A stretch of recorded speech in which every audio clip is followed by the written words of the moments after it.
Good afternoon, this is the Chorus Call conference operator. Welcome, and thank you for joining the Amplifon third quarter and 9-month 2022 results conference call. As a reminder, all participants are in listen-only mode. After the presentation, there will be an opportunity to ask questions. Should anyone need assistance during the conference call, they may signal an operator by pressing star and 0 on their telephone. At this time, I would like to turn the conference over to Francesca Rambaudi, Investor Relations and Sustainability Senior Director of Amplifon. Please go ahead, madam. Good afternoon and welcome to Amplifon's conference call on third quarter and 9 months 2022 results. Before we start, few logistic comments. Earlier today, we issued a press release related to our results and this presentation, which are posted on the website in the investor section. The call can be accessed also via webcast, and dial-in details are on Amplifon's website as well as on the press release. I have to bring your attention to the disclaimer on slide 2, as some of the statements made during this call may be considered forward-looking statements. With that, I am now pleased to turn the call over to our CEO, Enrico Vita. Thank you, Francesca. Good afternoon, everyone, and thank you for joining us. Today, I'm glad to comment with you on our very strong Q3 results. Strong despite still an exceptionally high comparison base, in particular in France and the US.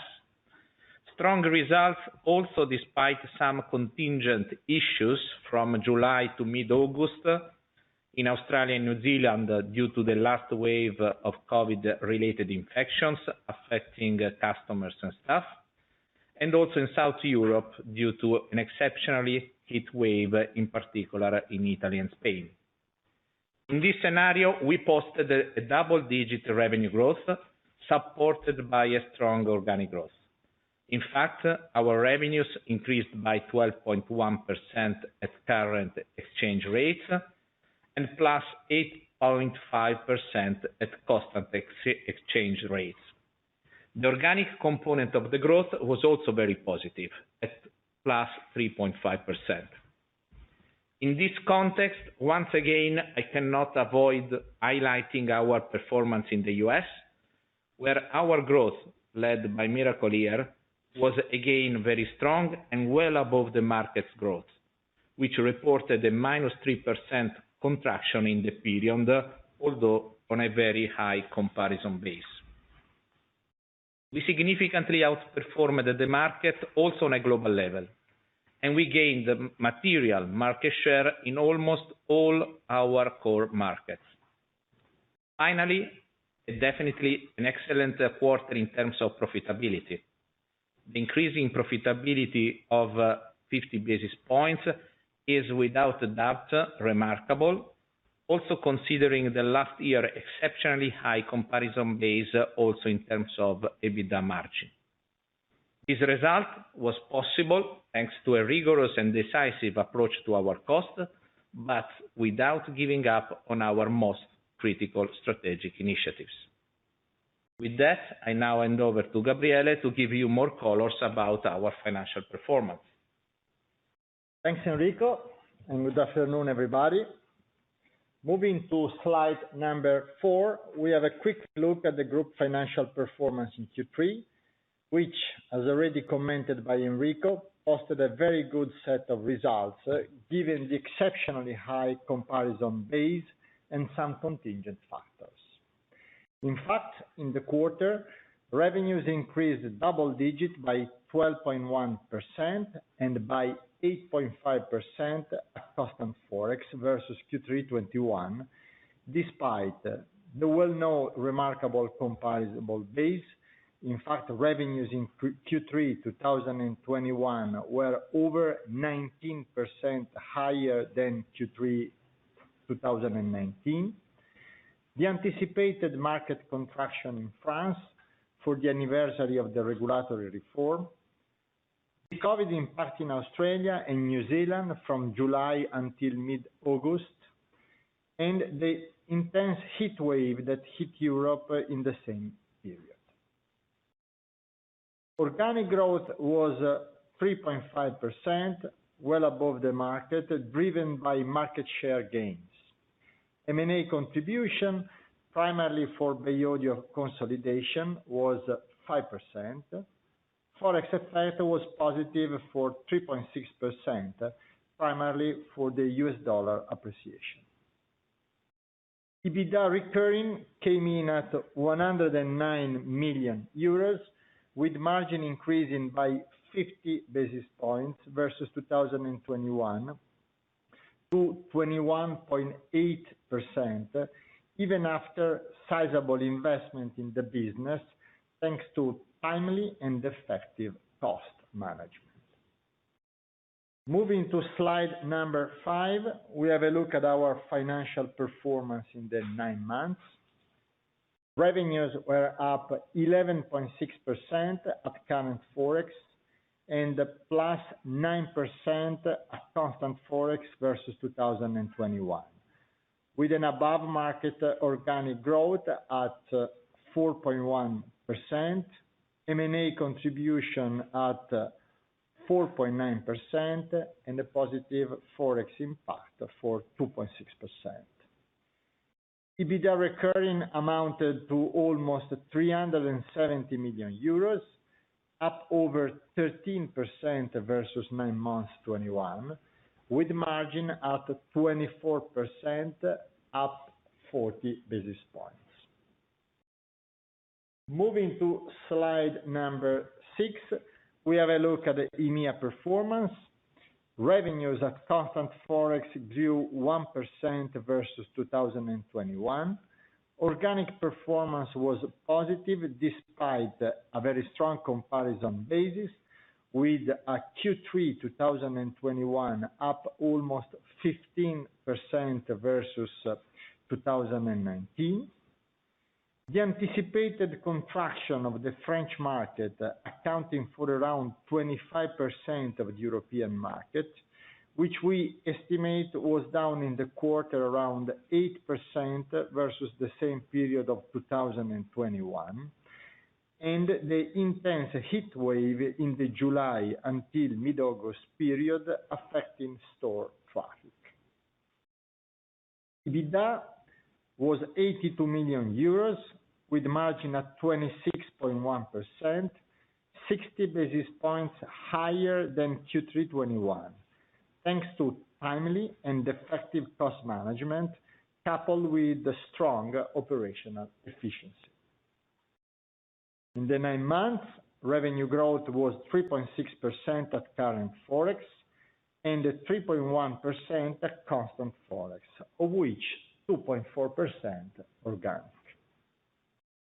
EBITDA amounted to 292 million euros, up 6.4% versus 2021, with margin at 28.6%, posting a strong 70 basis point growth versus 9 months 2021. Moving to slide number 7, we have a look at another outstanding performance of Americas. Revenue growth was over 27% at current Forex, over 14% at constant Forex, with an outstanding organic growth at around 12%. Despite the exceptional comparison base of 46% growth reported in Q3 21 versus 19 pre-pandemic level.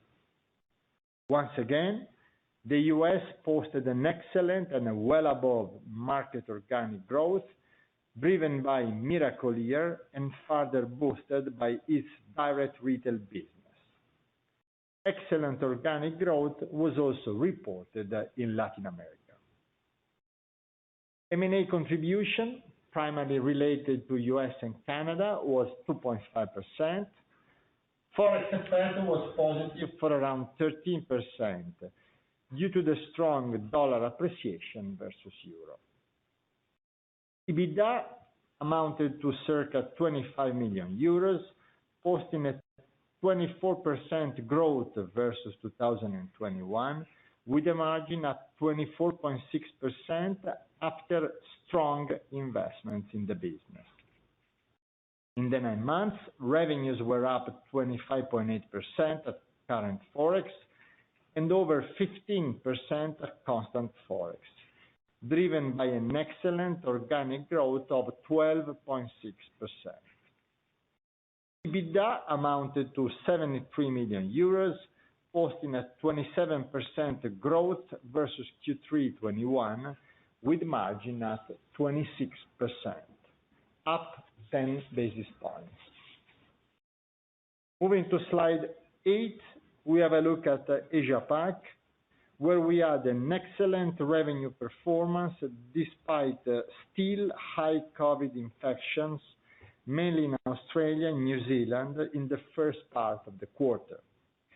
Revenues were up 48.5% at current Forex and 40.6% at constant Forex, thanks to excellent organic growth of around 10% in acceleration throughout the quarter, M&A contribution primarily related to Bay Audio for over 30%, Forex positive for around 8%. EBITDA reached 22.8 million euros, an increase of over 45%, with margin at 26.4%, contracting versus Q3 21 due to the significant investments in marketing in Australia, but showing an improvement compared to the previous quarters. In the 9 months, revenue were up around 38.8% at current Forex and 33.9% at constant Forex. EBITDA came in at around 62.7 million, with margin at 26.3% after continued significant investment in marketing in Australia. Moving to slide number 9, we appreciate the Q3 profit and loss. In the quarter, total revenues increased by 12.1% to 502.5 million euros. EBITDA recurring margin came in at 21.8% with an improvement of 50 basis points versus Q3 21. Recurring EBITDA increased by 14.3% to over 109 million euros. Reported figure include 0.6 million euro one-offs, primarily related to the integration cost for Bay Audio and Guys. D&A, including PPA and lease accounting depreciation, increased by 7.8 million, leading the recurring EBIT to 49 million euros, with a growth of 14.3% or 6 million versus Q3 21. Financial expenses increased by 1.8 million at 8.3 million, leading profit before tax at 40.8 million versus 36 million euro in Q3 21.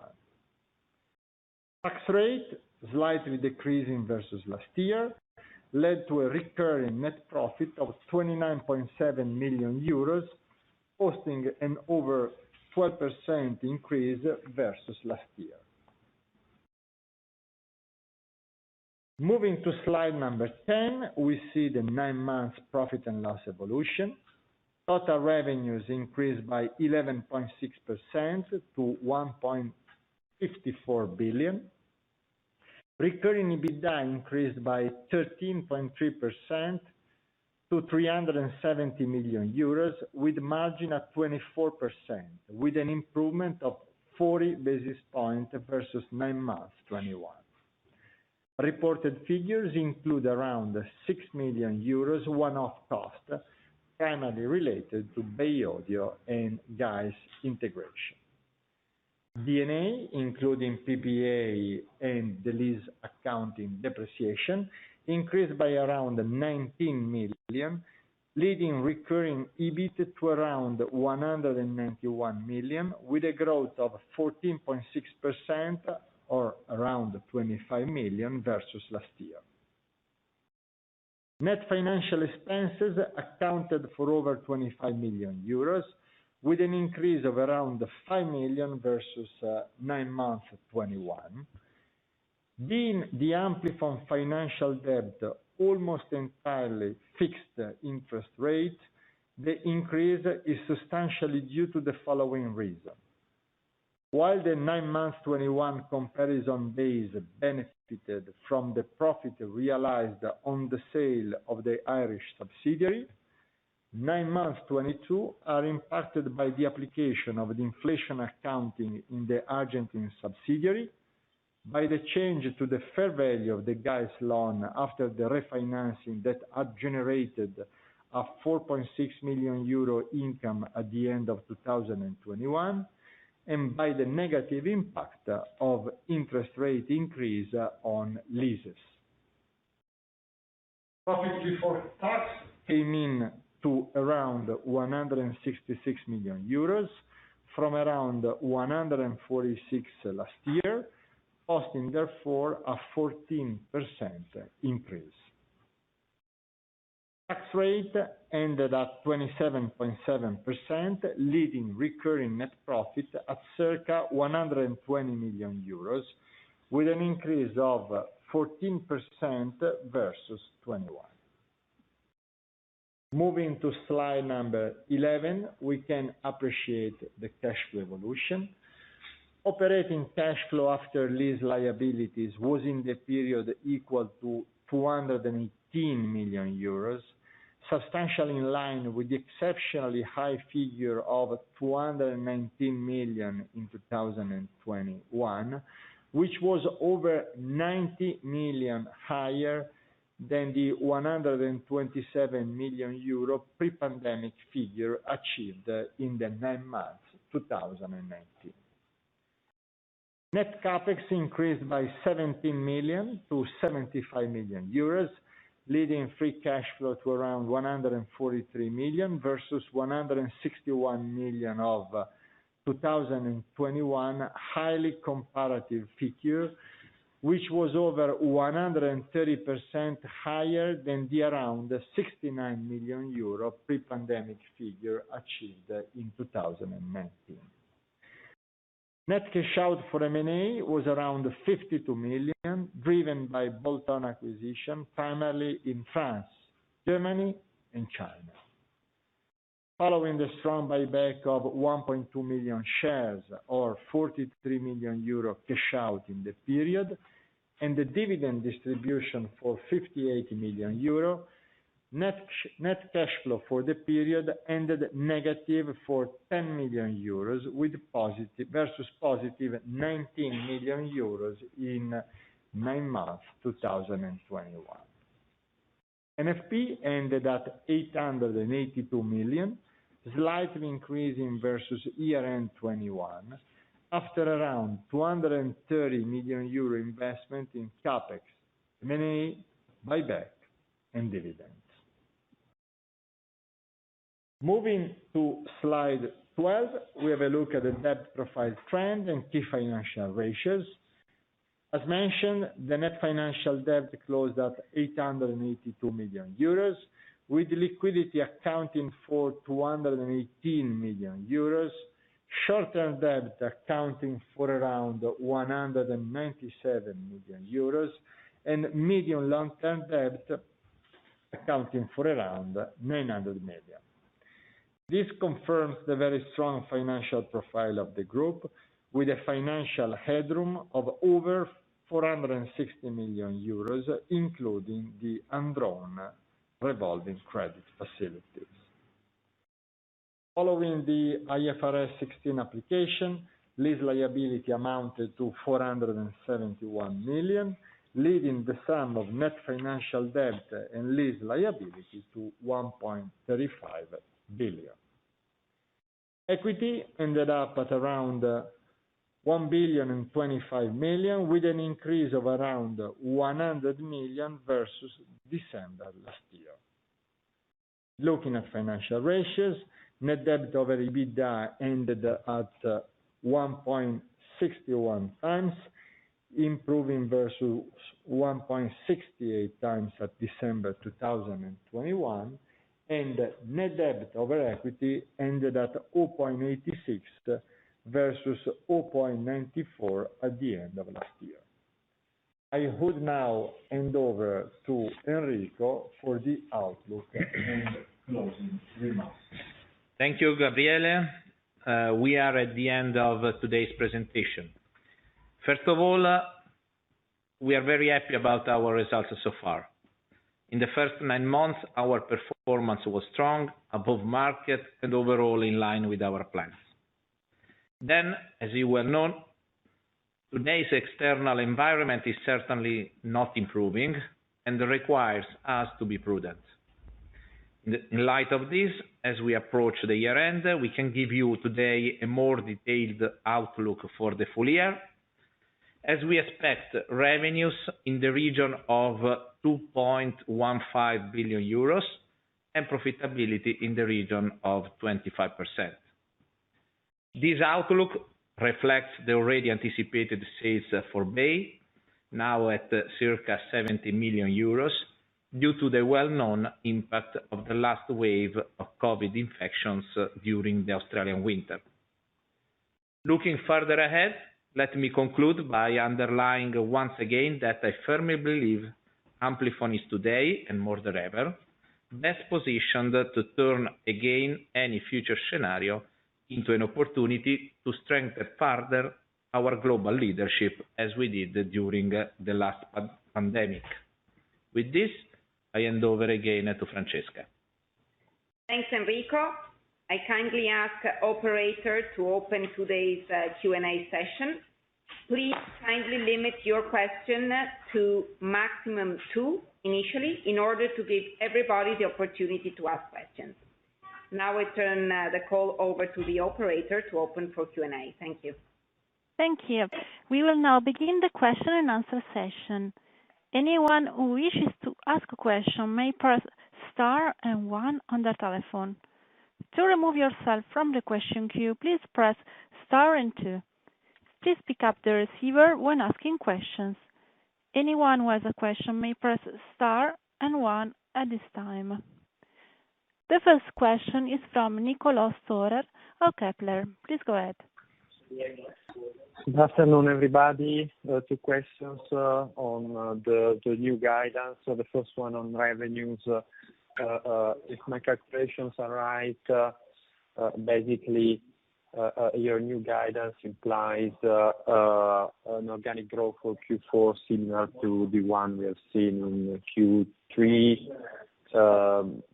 So is this right? And what should you expect by region? How will we get to this growth similar to that of Q3? The second one is on EBITDA. Again, the implicit growth for Q4 is 0 in terms of margins, so probably 0.1%. And so my question is this reduction in your ambition basically fully driven by lower volume, or is there anything else we should be aware of? Thank you. Thank you, Niccolò, for your questions. With regards to the first one, your numbers are mostly correct, I would say. We expect in the fourth quarter, yes, something similar to the third quarter in terms of organic growth. Whilst with regards to the EBITDA for Q4, yes, let me say that the main reason for the EBITDA in Q4 is lower leverage than expected, nothing else. Any comment by region on what sorry. to expect in Q4? No, well, in terms of no, sorry.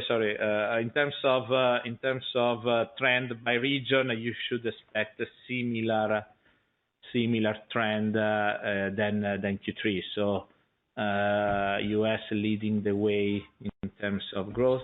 We expect also Asia Pacific, as we anticipated also during our last conference call, to have quite a strong growth in Q4. The lower growth will be in the EMEA region. Perfect. Thank you. Thank you. The next question is from Hassan Al-Wakeel of Barclays. Please go ahead. Thank you. Good afternoon. I have two questions, please. Firstly, if I can follow up on the guidance and what looks to be a 1 percentage point reduction in growth versus on the top line versus what you previously talked about and guided to, with this all focused on Q4. And you've obviously talked about what your expectation is for Q4 in terms of growth. But could you elaborate on what you think is driving this?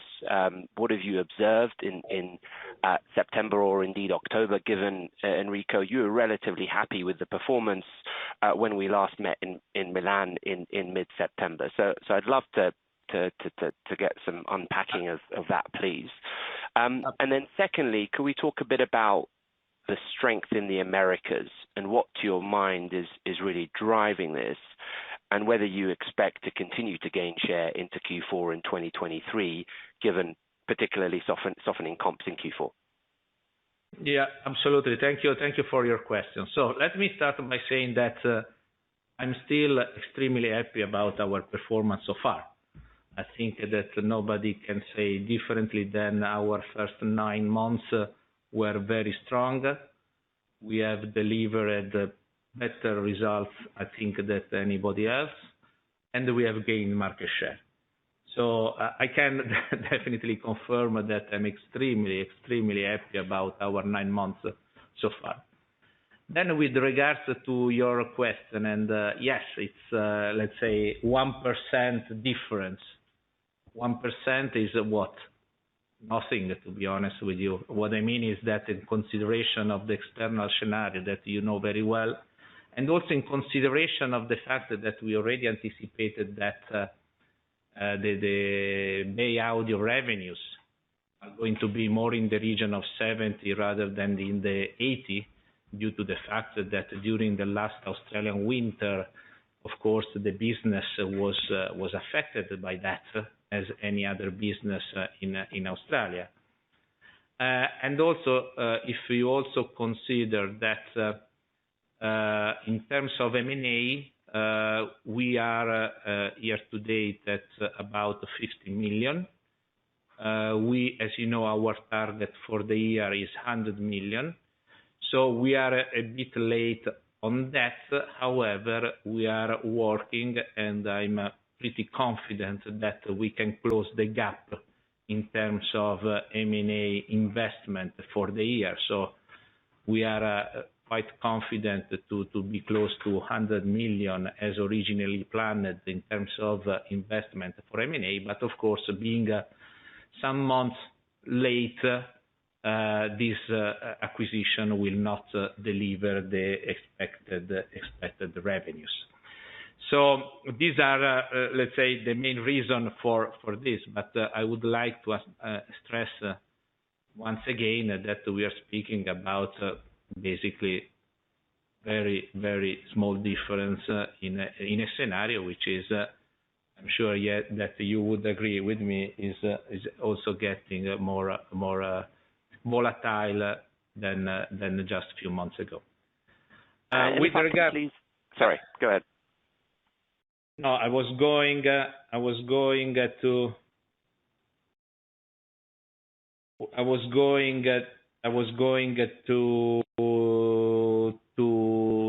answer to your question about the US.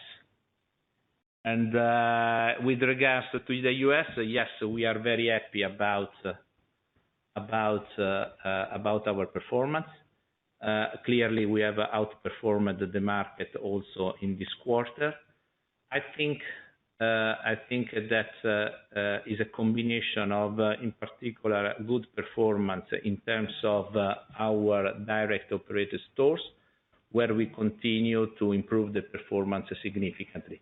I would say that in this quarter, this is the main reason for the better performance than the market. That's very helpful. And if I can follow up on the first part of your answer, are you seeing any evidence of down trading or elongation of product cycles at all? And does this adjustment bear anything on your outlook for FY23, given this is what investor questions have focused on? Thank you. No, in terms of down trading, we do not see any deviance from the past. In terms of, in fact, in terms of ASP, actually, we have been able actually to continue to improve our ASP also in the Q3. With regards instead to the postponement from customers, I would say that we might have seen some postponements from returning customers, while still strong on new customers.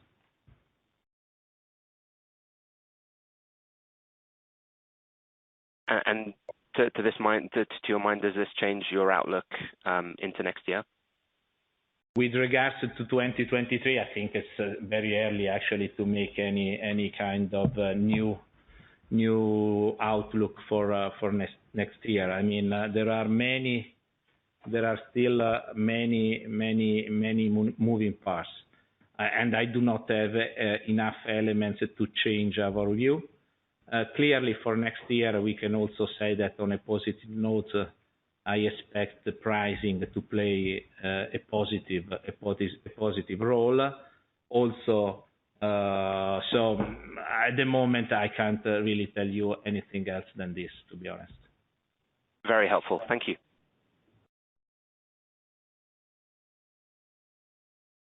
The next question is from Domenico Ghilotti of Equita. Please go ahead.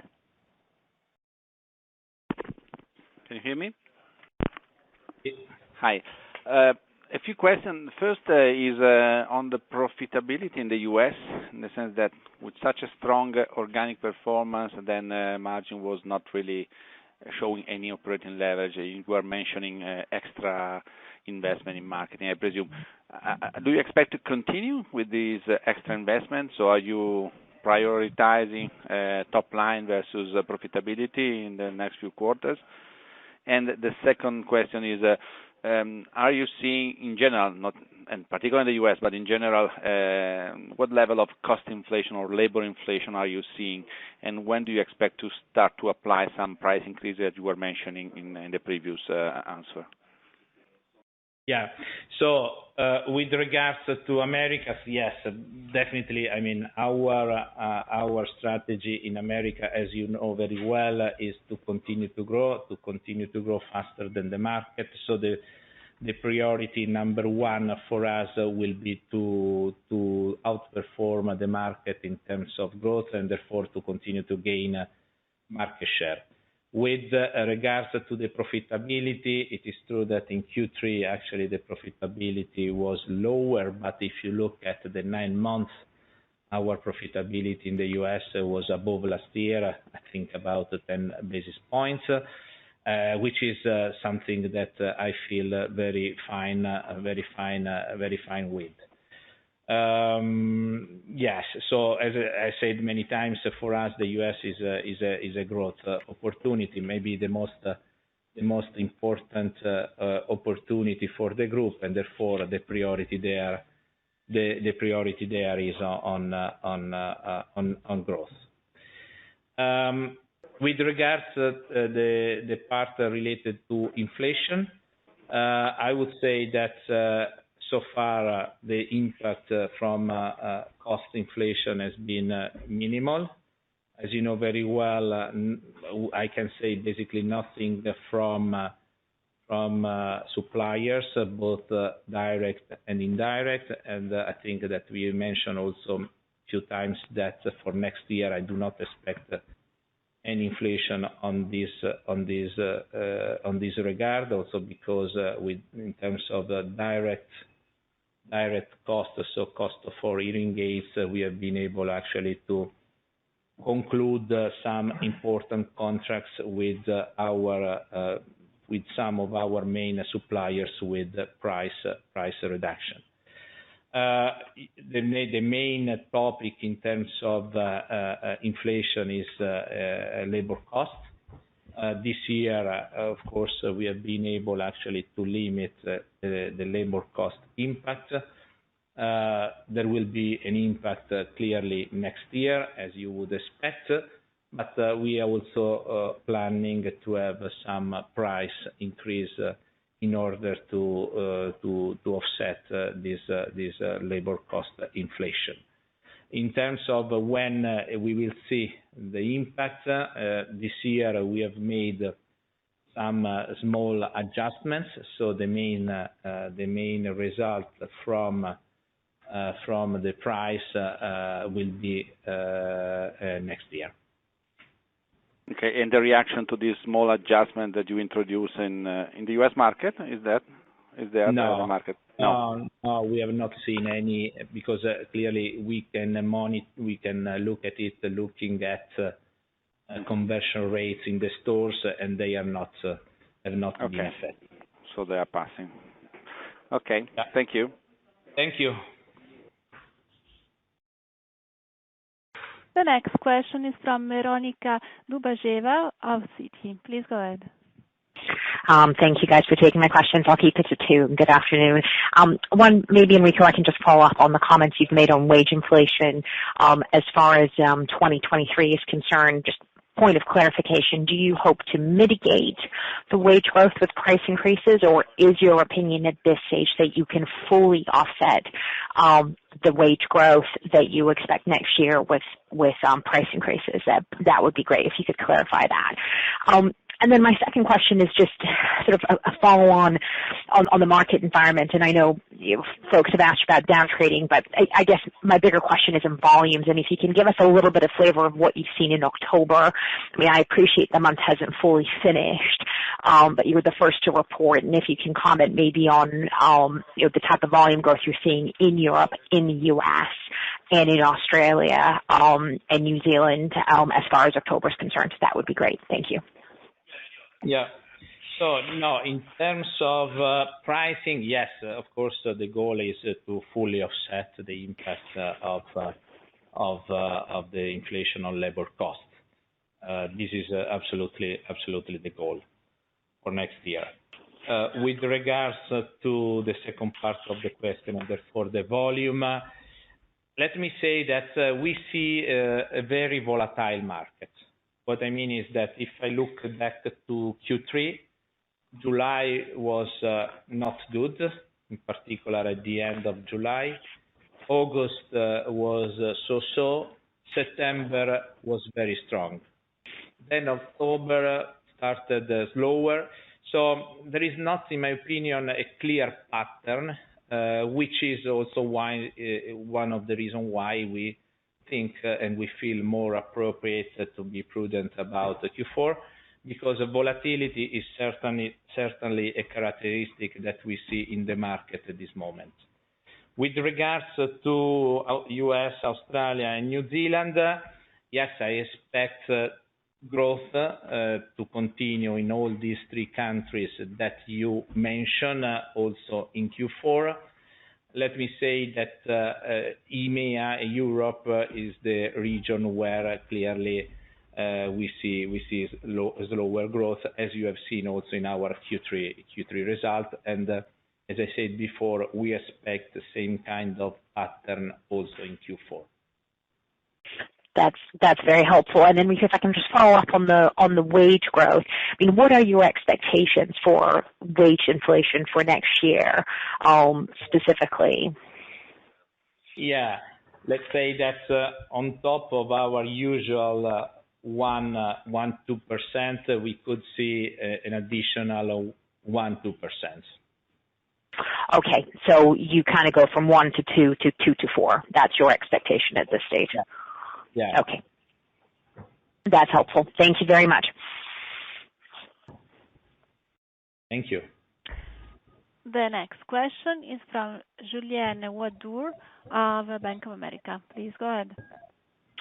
Thank you very much, and good afternoon, everyone. So first one, just on profitability to come back on it. So it seems that in the past you were able to, let's say, to manage to improve margin even despite flat organic growth in a single quarter. You mentioned lower operating leverage expected for Q4 despite some growth. So just could you give us more details about it? Why is it different this time? And just second question on the guidance. So all the hearing aids manufacturers revised their guidance last summer. You didn't. Would you say that this is what you are seeing in October? So you mentioned a sort of muted October market, which has changed your view, or could the guidance have been revised earlier in Q2? Thank you very much. No, I don't think that the guidance should have been revised in Q2 for basically two reasons. The first one, because our Q2 results were very strong, and our Q3 results are again very strong. I think that we need to put all the things into perspective and into context. Then I think we mentioned many times that our outlook was also not including any further deterioration in the global macroeconomic scenario. I think that you would agree with me that the situation is definitely not improving. Then let me also add on top of it, as I said, as some of you mentioned, we are talking about 1%, 20 million. I think we already anticipated the last time that 10 million lower revenues during our conference call should have been expected by Bay Audio for the reasons that I already mentioned before. So at the end of the day, what are we talking about? Let me say that I do not see that this is a major difference from what we have been telling now for the year. And let me underline once again that in a context like the one that we are living, in my opinion, this is a major achievement. And also, if you look at profitability, at the end of the day, what are we talking about? We're talking about 3-4 million, which is in the broader context really very, very minimal. Also because I'm not prepared to sacrifice the core investments, and in particular also in this Q4 we are going to invest in marketing and in all the other things in order to strengthen the equity of our brands and so on and so forth. So I would really like to share with you the view that at the end of the day we are talking about really very minimal differences.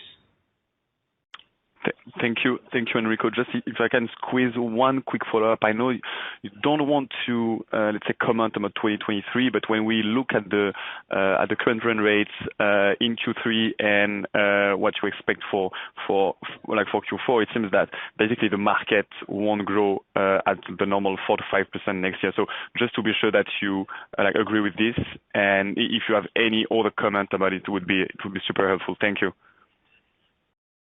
It's very difficult to say now what is going to be next year. Let me say that this year was a very strange year, and clearly the previous estimation of a market growing around 4% now I think is more in the region of 2 or something like that. Now, is because of the external environment, or is because the comparison base of last year was inflated, overly inflated by the pent-up demand of last year? I think that there is also an element of the latter. What I mean is that also this kind of volatility that we see in the market can be in part justified with the external environment, in part also justified by last year. 2021 was a really exceptional year after the 2020 affected by COVID, where we have a year where we have seen the pent-up demand to be released. Also, according, you may recall the lockdowns in 2 months, and then the release of the restrictive measures, and so on and so forth. So it's very difficult actually to say if this year, I don't see this year actually as a normal year, given the very exceptional market growth of 2021, also in terms of phasing month by month. Thank you very much, Enrico. Thank you. The next question is from Oliver Metzger of ODDO BHF. Please go ahead. Good afternoon. Hi. Thanks a lot for taking my questions. So the first one is also on your bottom line guidance. So you speak of around 25%. Last year we were at 24.8 from a recurring perspective. So purely technically, you could be still below last year's level, or or is it above that? So should we still expect a margin improvement year on year? That's basically the number one question. Number two is also a kind of follow-up from a previous question. For years we saw a margin development to remain comparatively static at, let's say, not more than 50 basis points margin improvement, as additional profits derived from operating leverage were really used to grow investments and basically also to foster growth. Now, basically, you really grow a notch slower. Q3 is fine, was a good quarter, but for Q4 you are more cautious. So you also mentioned in your answers that you leave basically investments the same, but now it's basically less operating leverage comes through. So the question is, and that's potentially also reflected by today's share price reaction. So what should we read into 23? Should we expect investments to remain more on a higher level despite potentially operating leverage is at a lower level, which would mean reach some margin deterioration? Or is it just this pure quarterly exception you show right now because the investments you have planned or potentially you have started are basically already done and you cannot adapt them to the degree of operating leverage? Thank you.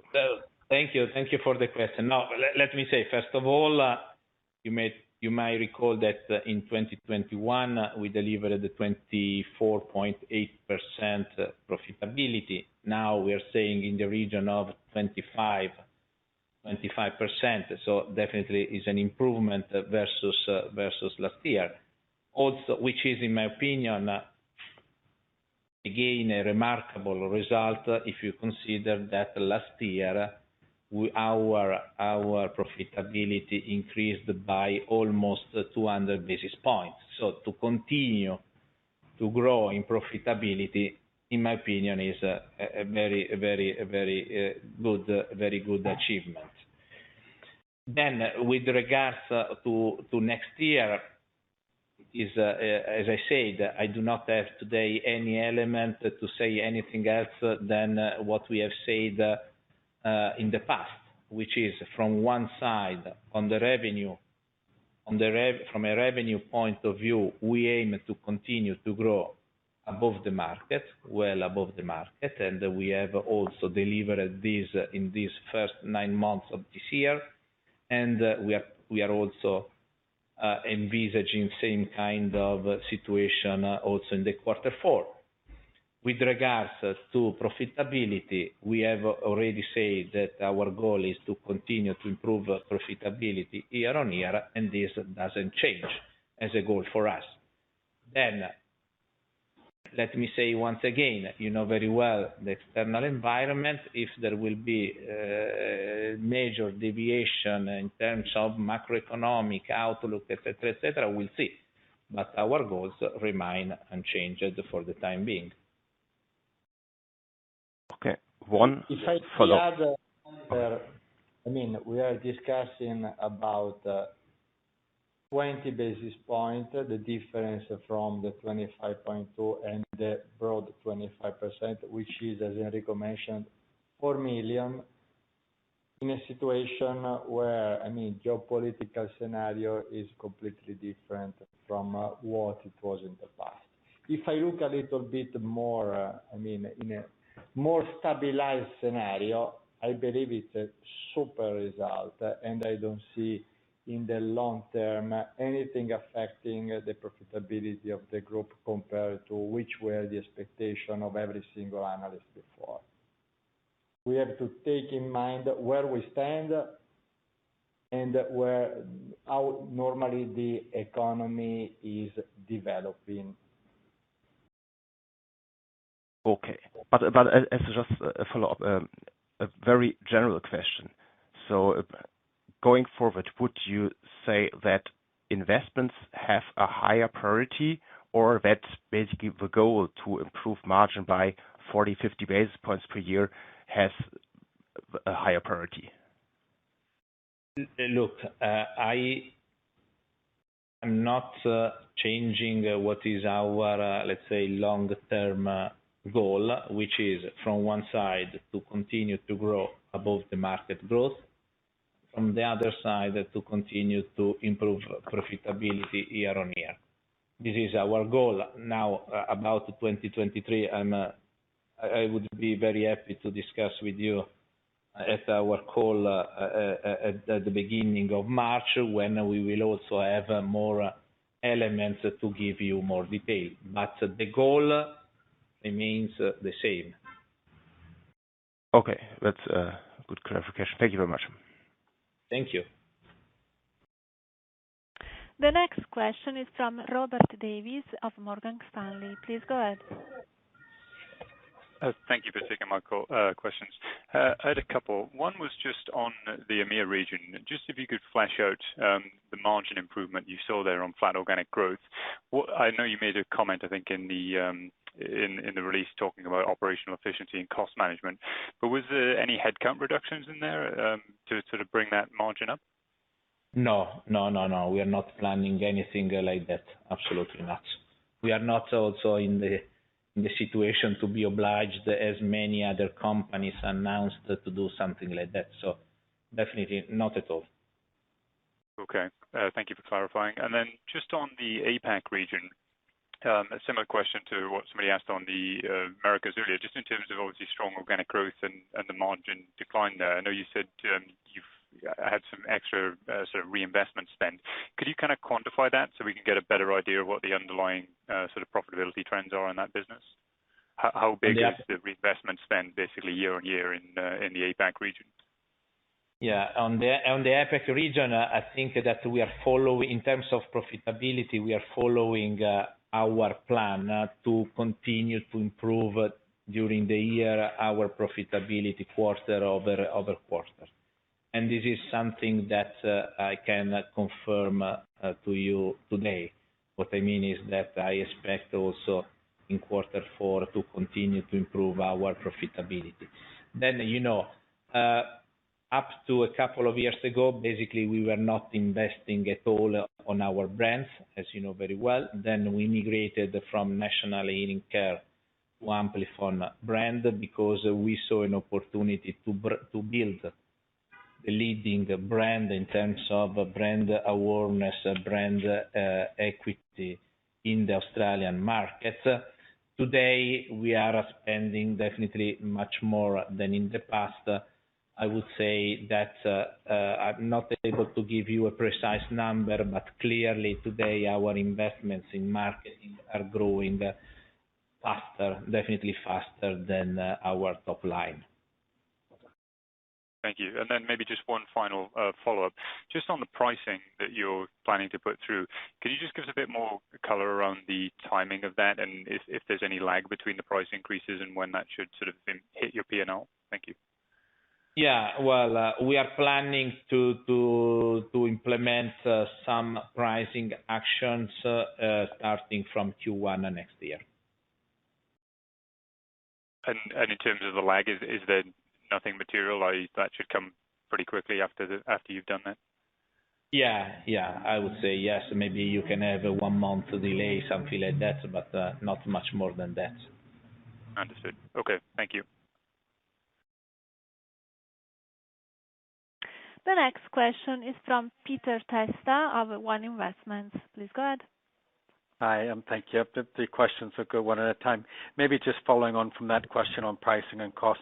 The manufacturers have been talking about trying to put up prices going into next year for their own inflation reasons. You mentioned some questions about sourcing. I wasn't sure whether you were giving a sense that you did not expect sourcing cost inflation next year, or would you expect there to be some? No, not at all. I mentioned already now a few months ago that for 2023 and 2024, we have already finalized some important contracts with manufacturers leading to price reductions. So no, I do not expect any increase at all, actually. Okay. And then just a question on Q3 to Q4. I mean, obviously Q3 was affected by lockdown some in Australia, New Zealand. You had the traffic impact of the hot weather, and then there's the most difficult comp on France. Q4 doesn't have those. So I was wondering, if those are recovering, are there other areas where you see a different traffic pattern coming into the units? No, yeah, you're absolutely right. In reality, yes, maybe we have lowered a bit our expectation in terms of growth for Q4, which is mainly related to the fact that clearly today the environment is more volatile, as I was saying before. That is the main point. But I would like also to stress once again that the difference, which is in the region of 20 million, is also mainly due to the reasons that I mentioned before. So from one side, Bay Audio delivering 10 million less than originally planned because of what you mentioned as well. And also we are a bit late, I would say 3-4 months late in terms of acquisitions, but also in this case, I'm pretty confident that we will be able actually to reach our target in terms of acquisition for the year end in the region of 90-100 million. So which means that we will have an acceleration in this quarter. But unfortunately, this acquisition will not deliver so much revenues in the quarter, of course.